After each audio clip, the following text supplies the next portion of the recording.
When there's no more hope is left in me, I can see what comes my way, and I'm Hi everyone! For today's vlog, explore natin ang Dragon Treasure. Guys, nandito tayo sa may gate 1 kung saan dito rin ang kanilang parking area. Bale, ang parking fee nila dito ay 50 pesos any kind of vehicle, 30 pesos motorcycle, at 100 ang bus. At dito rin tayo magpaparegister. Ang entrance fee ng regular, 165. Student, senior, PWD, 132. At open sila dito mula 6 AM hanggang 6 PM.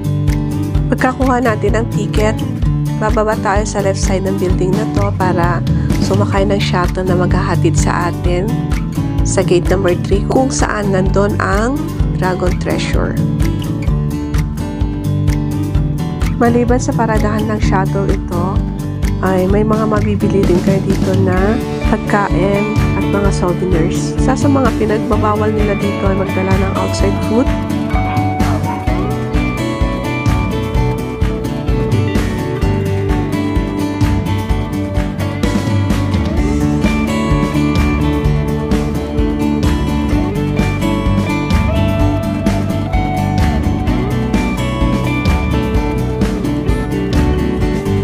Finally, nandito na tayo sa taas, sa Dragon Treasure.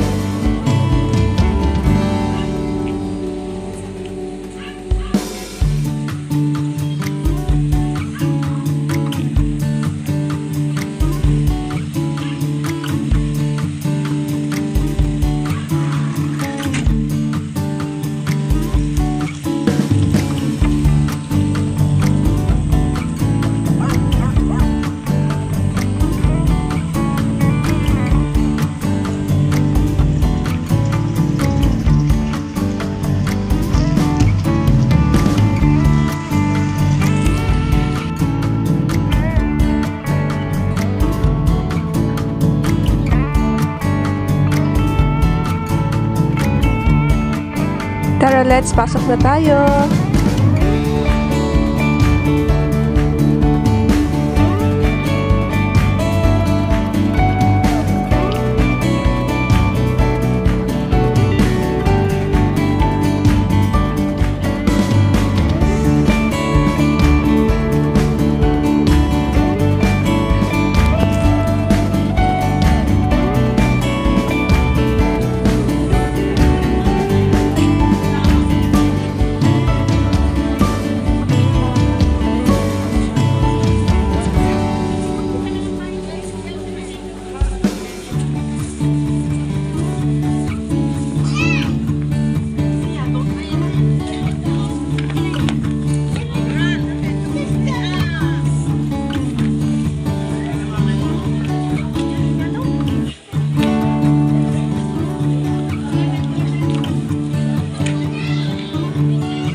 Ito ang view na makikita natin at nakaharap tayo sa West Philippine Sea.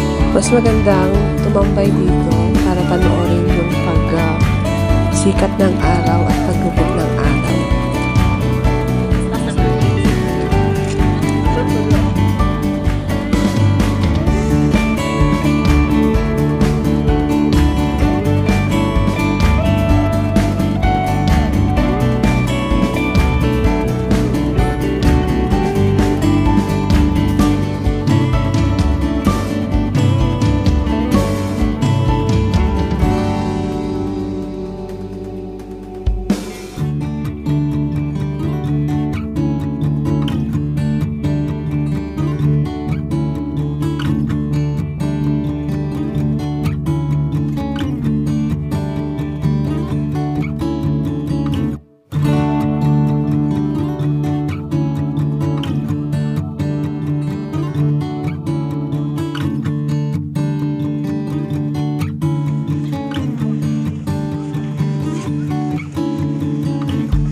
Guys, i-share ko lang yung nalalaman ko na na-inspired at nagkaroon ng idea yung may-ari ng subdivision na ito nung pumasyal sila sa Europe country.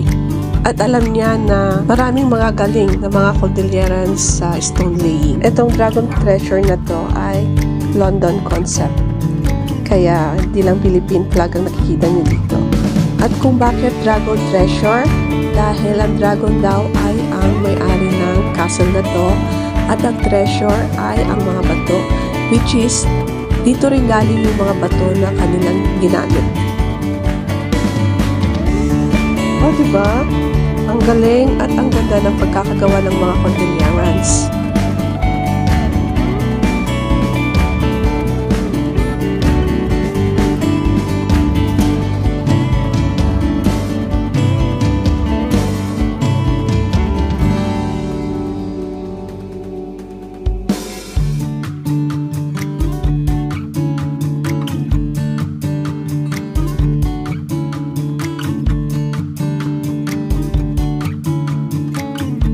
Guys, ang ganda ng castle na ito at Instagrammable ang view. Kaya babalikan ulit natin ito kapag natapos lahat nila. At hanggang dito na lang po ang vlog ng inyong Inday. Maraming salamat sa inyong oras at suporta sa akin. Bye bye everyone at see you around!